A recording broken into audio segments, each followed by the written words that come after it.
سے سمجھانے کا رواج ختم ہو گیا.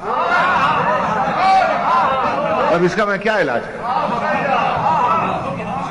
اب تو ہمارا ممبر جو ہے وہاں سے چٹی گالیاں شروع ہو گئیں. جو علی کو یوں نہیں مانے گا وہ ہے، جو وہ نہیں مانے گا وہ یہ ہے. علی تمہاری اس فکر سے بہت بلند ہے.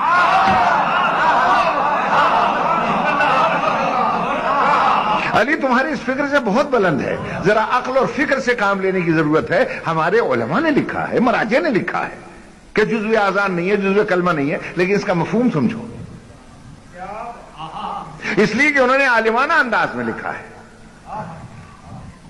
علم کی اصطلاح میں، بھئی عالم کی تحریر کو سمجھے، علم کی اصطلاح میں، اور علم کی اصطلاح میں جز کسے کہتے ہیں؟ پہلے ذرا اسے سمجھیں. دیکھیے آج میں سمجھا رہا ہوں سینے پہ ہاتھ مار کے، کوئی تردید کر کے دکھا دے میں اس کے ہاتھ پہ بیعت کر لوں.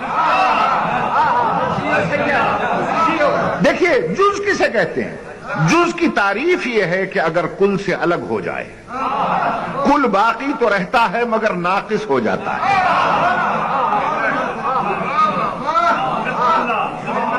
چودھری محمود صاحب، چودھری یعقوب صاحب، یہ جتنے سردار صاحبان بیٹھے ہیں غور سے سنیں گے. چونکہ نام میں ان دو کے جانتا ہوں اس لیے میں تیسرا نام ہی نہیں لیا میں نے.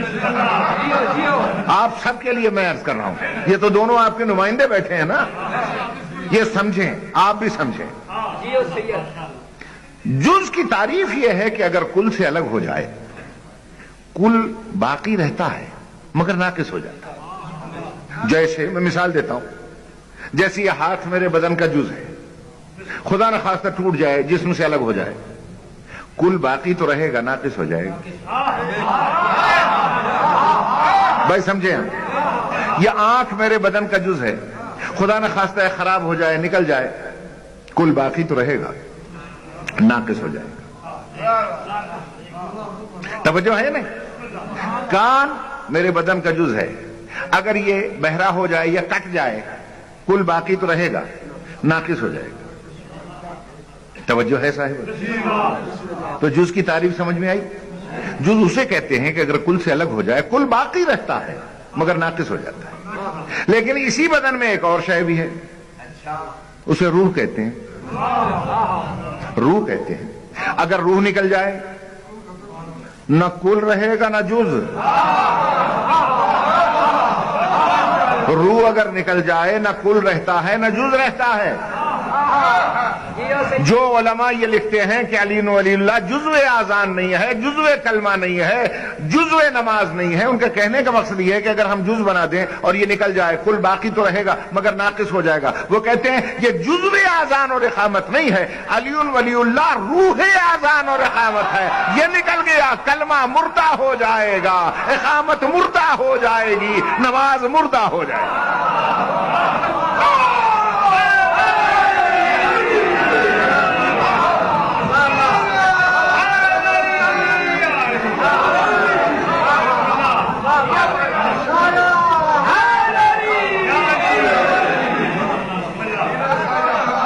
توجہ ہے میرے محترم سامعین؟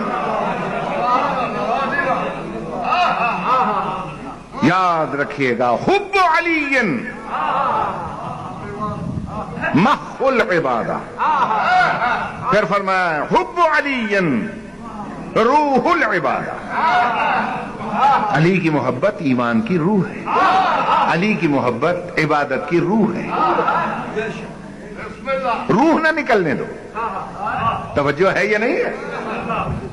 بالکل ایسا ہی ہے جیسے اس لاؤڈ سپیکر کی روح ہے کرنٹ. اگر یہ کرنٹ نکل جائے کام کرے گا؟ کیوں؟ روح نکل گئی. کیا کام کرے گا؟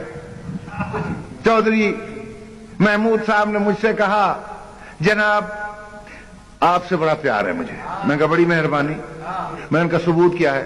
کہ میں ایک بکرا لایا ہوں آپ کے لیے، پلا پلایا پہاڑی. واہ واہ، آج میں اس کی سجی بنا کے کھلاؤں گا. میں بڑا خوش ہوا.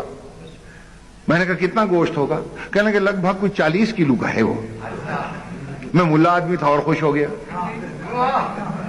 لیکن وہ کہنے لگے کہ ہے بڑا تگڑا، بڑا طاقتور ہے، مگر ایک خرابی ہے، اس میں روح نہیں ہے۔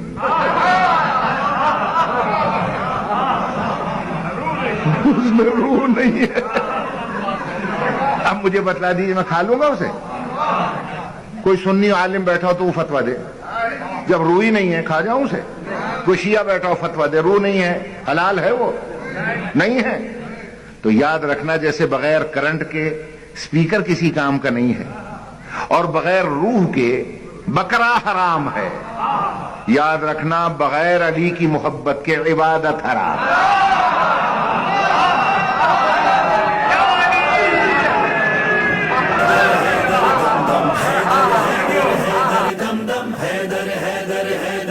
مشکل کشا شیر خدا حاجت روا مولا میرا، مشکل کشا شیر خدا حاجت روا مولا میرا۔